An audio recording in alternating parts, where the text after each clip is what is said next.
En fait, je dois isoler Gino un mal Saint-Méry parce que Cyril doit le stériliser. Du coup, en fait, il faut que je le capture pour l'emmener à l'infirmerie.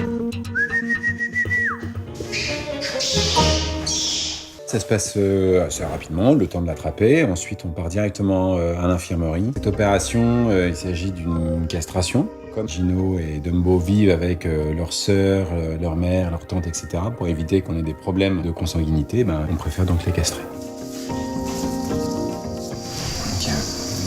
Là, on part avec une mauvaise expérience sur Dumbo, le premier Saint-Méry que j'ai opéré, qui nous a donné quelques sueurs froides.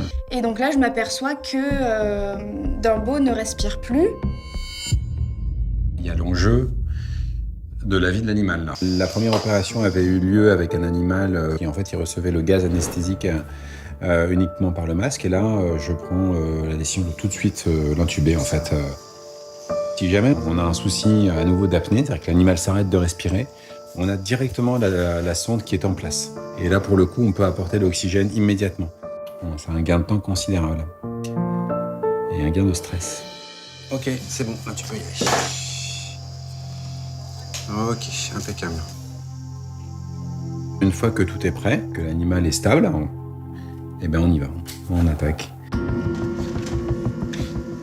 Très concentré parce que je suis extrêmement vigilant sur la qualité de l'anesthésie, évidemment, par rapport à ce qui s'est passé la première fois. Et puis après, sur l'opération, c'est vrai que c'est tout petit, hein. C'est de l'ordre d'un petit peu moins d'1 centimètre. Hein. Donc là, il faut y aller tout doucement, il faut être très minutieux. Ok, j'ai le premier. Bien. Ne réagis pas, ça va? Non. Tu vois pas que Non, le rythme respiratoire, ça s'accélère pas? Ok. Ça se passe bien, mais ça se passait bien aussi pour Dumbo, donc on se méfie et on vérifie tout. Comme ça, si tu peux tenir comme ça, le zigouigoui, passer là, le son. Bien. Tu me vérifies tout ça, c'est bon? Ça respire bien? Ouais. Heureusement, tout se passe bien. Cyril a le temps de faire toutes les étapes de la chirurgie. Terminé. Il est à 0. Ok. Je souffle quand c'est terminé. Extrêmement concentré du début jusqu'à la fin. Et puis, quand on est en phase de réveil, je commence à être un petit peu plus détendu.